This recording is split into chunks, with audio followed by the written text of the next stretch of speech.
Good morning, everybody. And even with my little stool, this is a big podium. But you know what? You need a big podium for big people who have a big job to do. Aren't we right in that? Good morning, everybody. I want to give all praise and thanksgiving to the higher power that brings us together in friendship, fellowship, and most of all, freedom.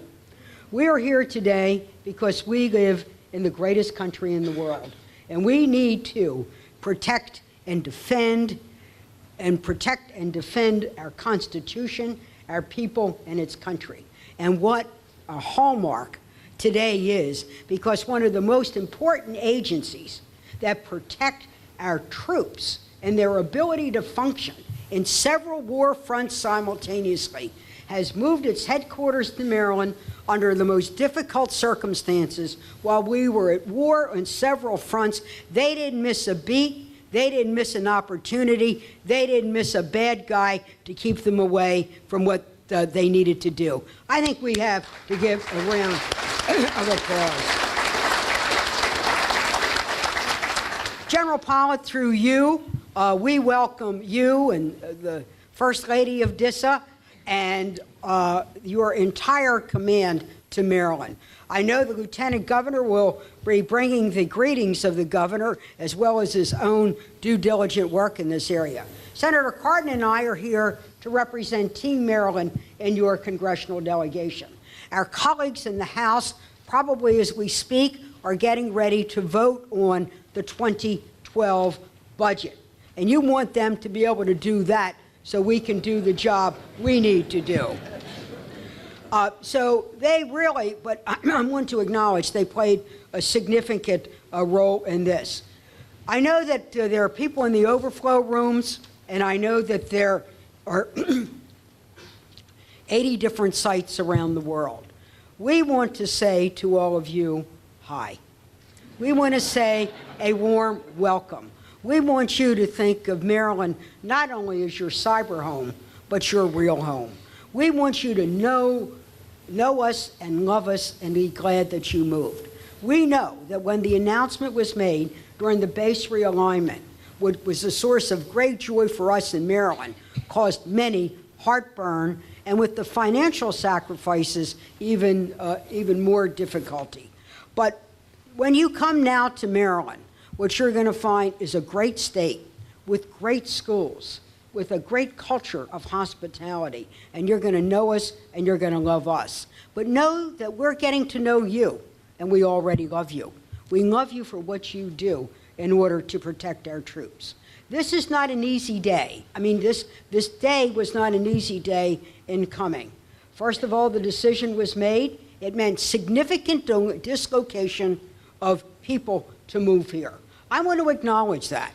It was a significant logistical issue.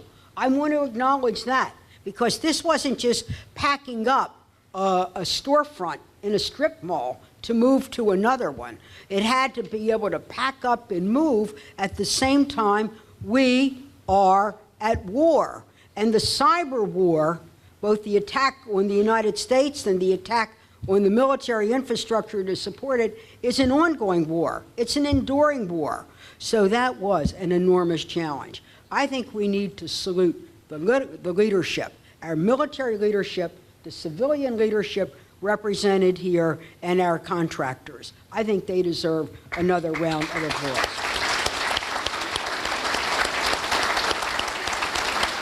I want to say a word to the contractors. The contractors really, I mean, this is a $500 million building, and I'm going to talk about how we all work to get it. But this is a stunning accomplishment because this just isn't any old building. You just can't get this building off the shelf.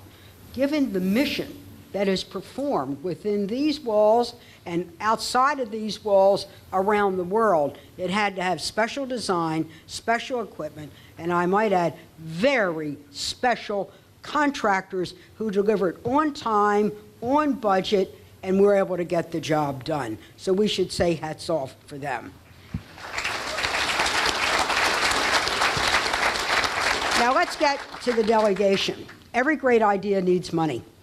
And the president put it in his budget. But what you need to know, We love our presidents, whether they were George Bush or Barack Obama, but Congress views them as advisory.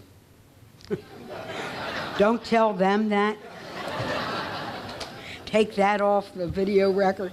And we have to make sure we put the money, the BRAC realignment was in the federal law book, but we had to put it in the federal checkbook. And this is where your team, Maryland, working in Congress, every single member used what levers of their power that they had on their respective committees to make sure that we had the money in the federal checkbook to do this. This is why we worked so hard to make sure this particular enterprise got over $400 million. There's over close to $700 million coming for the general work good to be done here at Fort Meade. We worked, we moved it, it wasn't easy.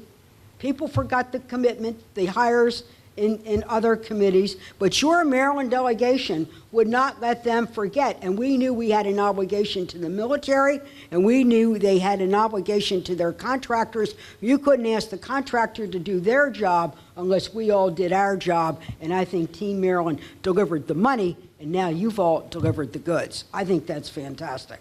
We have another road ahead. Oh, we need a lot of roads ahead. And I pledge to you, as kind of the team captain or Coach B of the Maryland delegation, that we will work to make sure we have money in the federal checkbook to really continue the significant infrastructure needs that we need to do. So that's kind of a lot of what we've done. But why did we fight so hard? Why did Senator Cardin, Dutch Ruppersberger, John Sarbanes, others? It's because we know how important the work is. You see, we all view we're on Team USA. We're all on Team USA. And we come from different parties in the delegation. But we're not a red party. We're not a Democratic Party or Republican Party. We belong to the United States of America. We are the red, white, and blue party. And we feel that we are part of your mission. And we fight so hard because we know what DISA does. Your network engineers are keeping our troops connected. You are the keys that unlock the information infrastructure for the 21st century. Right now, an Air Force pilot in Nevada can remotely pilot an unmanned aerial vehicle over Iraq because of what we do. A soldier in a remote Afghan valley is connected to satellites, relying on intel and support to protect the platoon and to protect our mission. A submarine deep beneath the Yellow Sea can communicate with Navy ships all around the world. And while you're protecting our troops and protecting the United States of America, you have time, technology, and a commitment from the people of the United States to do humanitarian work. I am so proud of what you were able to do to help not only our military effort recover and our link with a great ally, Japan, but what you did to do them. Because of what DISA did, we helped keep Japan operating and getting back on their feet.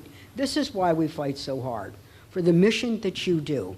You see, we all feel we have to work together to protect and defend our Constitution, protect and defend the American people. So we want to say, God bless you for what you do. To the leadership, our military never retires. And I know if the president called them today, they would suit back up and be right here.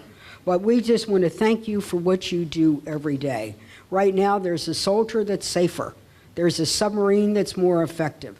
There's a country that can sleep at night because of what you do. God bless you and what you do, and Team Maryland is happy to welcome you. Thank you very much.